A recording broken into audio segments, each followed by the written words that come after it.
Тишин гэж хэлхээс илүү тэн шиг л ингээд хатуу. Дулаанаа маш удаан барина. Тэгээд их тогтейл юм бэ ямар ч гэсэн. Нялх хүүхдтэй хүнд одоо ингээ өглөө босоод гална, орой гална гэдэг бол хэцүү тийм. Одоо энэ хүүтүүд бол өглөө галж байна. Тэгэхээр ерөөхдөө өглөө галахад хэр зэрэг удаж байна. Өглөө галаад өглөө нэг 7-8 гэж галлал орой дахиад 7-8 гэж галлал тэгээд ердөө тэр хооронд галдаггүй шүү дээ. Одоо эхчүүдэд уриалахад одоо нялх хүүхдийнхээ эрүүл мэндийг бодоод тэгээд одоо энэ сайхан 100-ыг захиалаад тэгээд утаагаа орчинд хүүхдээ өсгөөл гэж хэлмээр байна. Одоо ингээл юу баа насны хүүхдүүдээс ахуулаад тэгэл нэг одоо ч амар хуушигны өвчтөе хүүхдүүд их гараад байгаа шүү дээ. Тийм тэгээ өвчлөл ихтэй байгаа болохоор тэгээд энэ утаа бага байл дээр л ах та. Тэгээд зовлого яг утаанд бол санаа зовж шүү дээ. Утааг л одоо чинь маш их ба шүү дээ. Тэгээд одоо чинь та Улаанбаатар хотын утааг бууруулахын тулд зуухны болон гэрийн талалганы төслүүд хэрэгжиж байгаа гэсэн энэ талаар та сонссон уу? Сонссон. Зөв асуудал байна гэж ойлгож байгаа шүү дээ. Хэрэгжилж байгаагаараа та Улаанбаатар хотын утааг бууруулахад өөрийнхөө хувь нэмрийг оруулж ийн гэж бодож байна уу? Энэ бодож л байгаа шүү дээ. Одоо тэр зуухц нь оройдоо ингээл өглөө мөглөө харангуут ч утаа их баг гардаг юм билээ.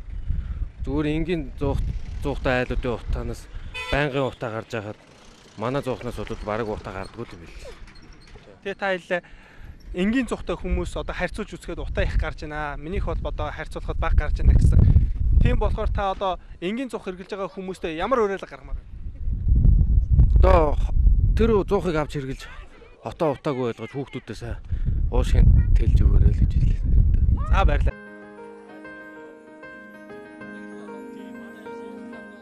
Нэвтрүүлгийн 3 дахь дугаар энэхэн зурж аргаж байна үзэгчтэй. Тэгэхээр эндээс нэг ажилласан зүйл бол фишинг. Ханан фишинг гэж бид нар олонтаа ярьжээ. Хэвшиж заншчилдэ. Тэгэхээр энэ ханан фишинг маань өөрөө хоцрогдсон байна. Босоо хэвтэй янз бүрийн худагтай. Тэгээд бид нар нөгөө 460 фишингдээ төлсөн утаагаа галаа тэр фишингээрээ хорт утаатай ньютаа хийтэн хадгалж тэр олон утаагаар худгаар нь дамжиж явсаар байгаа л дээш хар утаан олгоодож тэгээд нэгэнд бол ацгах юм болдог. Фишингээ цагтны хөөждөг айл бол бас яах вэ?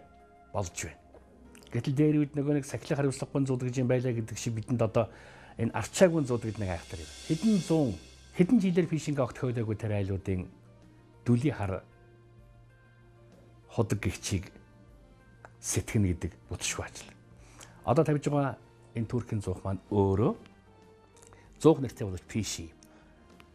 Шууд яндан руугаа огсрал утаан дээшээ 1 2 3 минут чадтлаа нэг жижигхэн утаа гаргаад цаашаа болвол сайхан хөдөөгийн айлуудын торгон утаас авсуулаад ямар ч утаагүй түншээ бүрэн зарцуулж чадж байна. Ямар ч утаагүй гэр.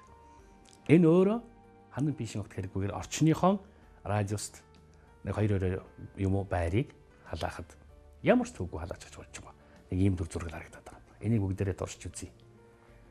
Яг хэрэгэлсэн хүмүүсийн сэтгэлийг бид дараа нь зөвчтэй өргөх гэж. Дараагийн дугаараар иргэн бол сая нэвтрүүлгийн 4 дахь дугаар эх 7 хоногийн лав гарагт танд хүрэх болно.